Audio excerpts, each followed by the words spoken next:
So Club 2000, okay, big scene. Your impact on the music scene was, as it turned out, significant. The bringing in the Miami sound, which was particular to Miami. Outside of Miami, people were not hearing these types of beats and this type of music, this type of energy. Bass, that Miami bass, they call it that 808. Yeah, they weren't hearing that. And they certainly weren't getting that in the context of the strippers and that whole vibe. You brought that whole vibe into what was then the Mecca of the music industry, right? What made you do that? What made you think that there would be a value for this up there, even though nobody was doing it? Nobody was even almost doing it. Listen, like I just told you earlier, man, you know, my uncle took me in a room with over 500 keys, told me have my way at it and put the money in this room. So I say that to say it wasn't about money. You know what I mean? I wanted to give my people something. You know what I mean? I did it for the love of the music and the love of my people. You know what I mean? When I went to Miami, like I said, I bought the house with jacuzzi and all that, fence around it, and a 2-car garage, got 4 cars down there. None of this is a brag, but just so you understand the vision.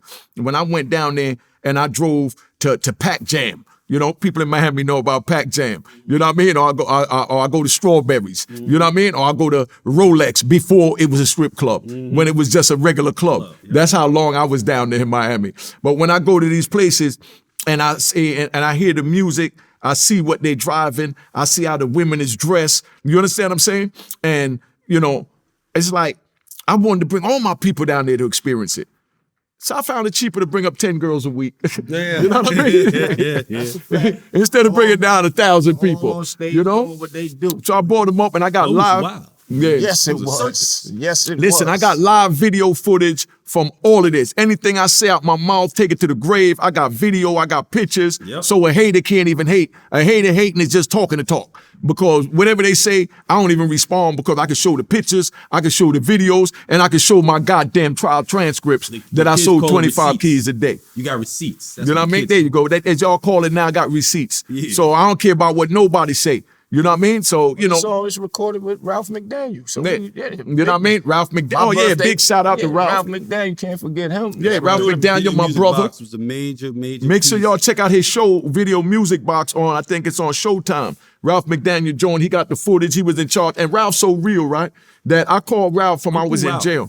You know what I mean? I called Ralph from I was in jail and I let him know, yo, I'm coming home, save my footage from the club because I'm coming home to come get that. Right. You know what I mean? Right. And Ralph said, family, I got you. Right. You know what I mean? You the one helped me do a lot of this that I'm doing. When you ready, whatever I got, that's yours, you got it. Yeah. And I came home, Ralph was 100. He sent me all the footage. You can't get a better man than Ralph McDaniels from Video Music Box. Tune into his show. Nas did it over there at Showtime. That's one of the brothers I give my life for.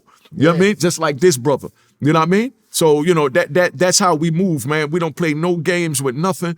You know what I mean? That's how real Harlem do. You know what I mean? Not to diss any other boroughs. I just know my borough. Right. You understand what I'm saying? And, you know, it is what it is. And when I say Harlem, that's including the Bronx. Because the Bronx and Harlem is one. Just them 2 bridges separated us, McCombs and 45th. No doubt. You know what I mean? That's right. I remember you threw my birthday party up in there. Oh, Ralph McDaniels, you got me the cake with the man with the whole body and the girl giving the man head and all that. You know, yo, bro, and I got pictures of all that. That was his birthday. Party. That was my birthday party. Cake this freak nigga bought for me, man. I remember that, yo, man. my brother. Yeah. That was a mess, man. That cake. Yo, I had my car outside and I had my daughter's mother with me. Yo, I couldn't drive enough. I'm in one hand, she getting the cab, and I'm holding the cake with the other hand trying to get into the car, man. That was one of the best nights I had. Club 2000, you know? Club 2000 was crazy, man. And let me say this. Whitney used to be in that joint. That's what I'm saying. Oh, yeah, Puff definitely. used to be in that joint. Snoop, Dre used to be in that joint. That's what I was getting ready to get at.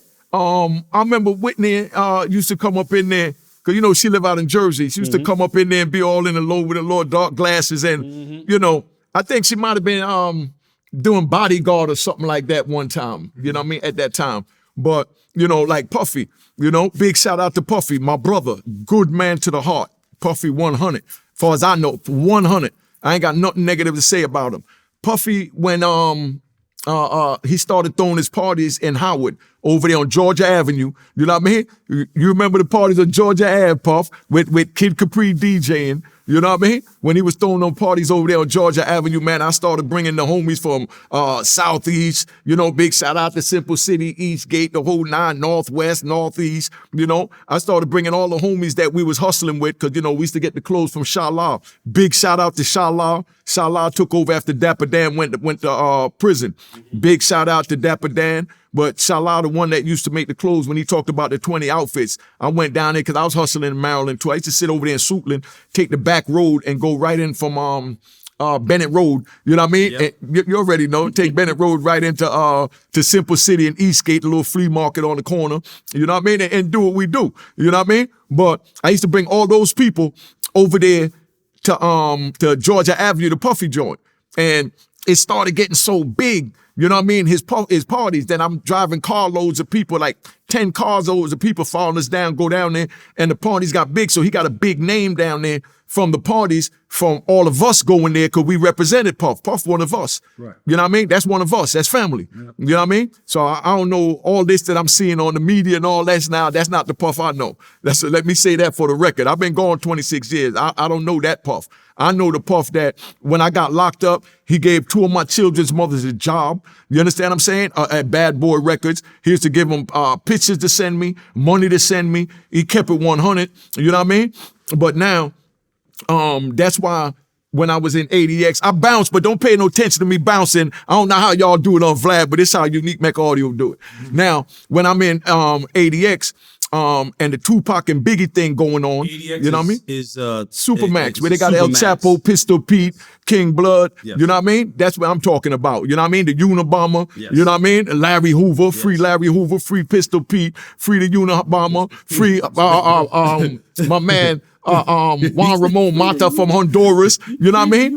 You know, free all of them. You know what I mean? No man deserved to be in jail. Expect for no 50 years. Whatever you did 30 years ago is one thing. Look at politicians broke the law 30 years ago, 20 years ago, 10 years ago, and they say, oh, I don't do it no more. Oh, I'm reformed. But because you broke and they can get elected again. and they get elected again. So free all of them. You understand? I don't agree with what the Unabomber did. Let me say that for right off. You know what I mean? But they need to look into if he's programming what he's doing, because a lot of people didn't agree with me selling drugs. But when they looked into everything I did, I became a certified electrician, certified plumber, certified HVAC and refrigeration, certified mechanic. I became an HVAC and refrigeration specialist. I got 3,500 hours of psychological training to find out why I'm twisted. You know what I mean? And got the mentality that I got, that under no circumstances you don't tell. You know what I mean? My mother got robbed and tied up in a house in Miami. You understand what I'm saying? I ain't even tell y'all this on YouTube yet. And my mother already knew, don't go to no police.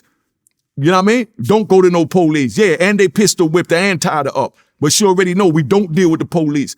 If I can't handle it, it can't be handled. But we don't need the police to help us. I didn't run to the police to help me sell drugs, so I don't need to run to the police to help me deal with the issues that I'm having with you because of selling drugs. And, you know, y'all might not understand that in 2022, but that's how I was raised. So that's why I'm telling the youth, don't get involved, because that's a twisted mentality compared to what society is. You know what I mean? Of a society. For me to sit there and say my mother got robbed, don't go to the police. And she didn't go to the police. She 87 living, and she'll tell you about it. I did a video of it with me and her talking since I've been home. You know what I mean? When I got locked up, the first thing my mother told me, you know what I mean? Because they was going after her because the big house I bought in Miami and the cars and the 750 and everything else. First thing my mother told me, you know what I mean? I said, Mama, you all right? She said, baby, don't worry about me. You know what you got to do. You know what I mean? And that didn't mean tell. You know what I mean? That means stick with it as a man, fight it out, and when God ready, he'll get you out. And my mother made me a promise when I was in jail, Boosie. She said, baby, every morning I get up, I hold your picture in the mirror, and I pray to God to bring my baby home, and I'm not going nowhere until you touch free soil again. Mm-hmm. And my mama here now at 87. You know what I mean? Yeah, man, that's a gangstress. You understand? You know, because she came with me. It was her father that told me to hold the chicken down and chop the neck off. You understand what I'm saying? Teaching me survival. Don't squirm over blood, because life is hard and you're going to see a lot of blood. You just don't want to be your blood. You know what I mean? Real talk. But if it's a fact, my brother got killed, 2 shots to the head. The feds came to interview me in ADX Supermax where El Chapo at, and I told him, get out.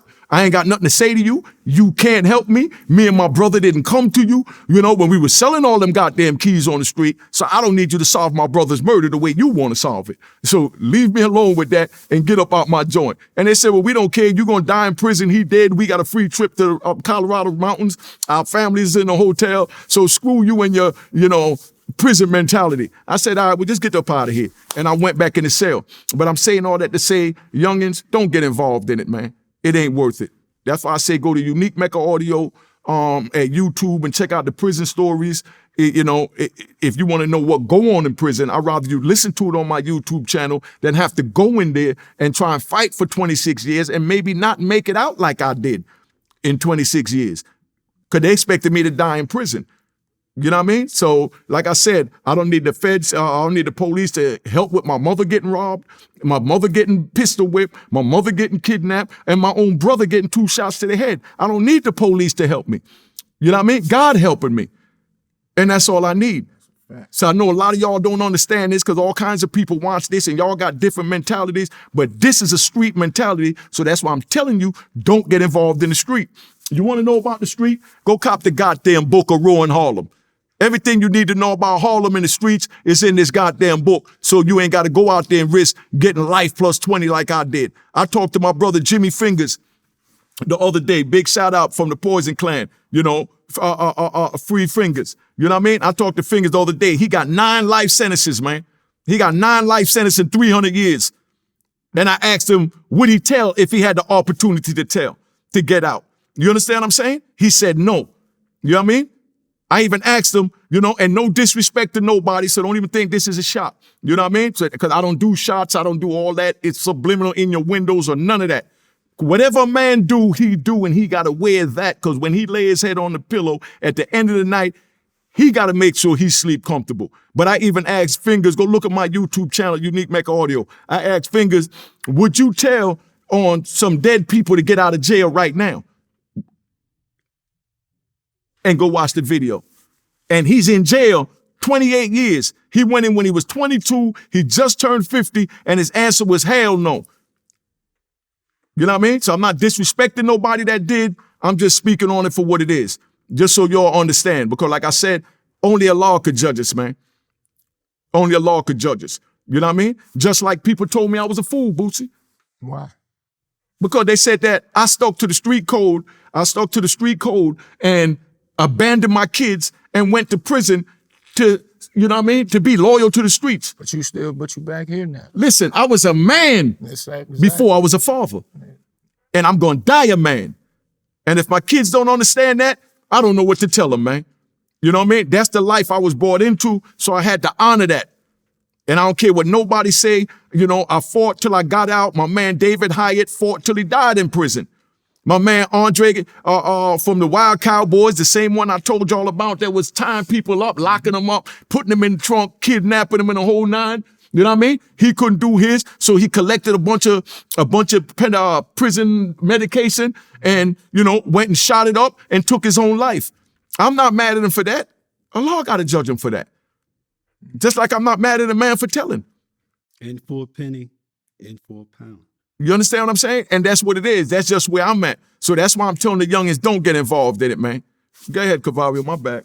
No, it's all good. It's all good. They better get it while they can. You know what I mean? Because once this fabric leaves this plane of existence, everything else will be an echo.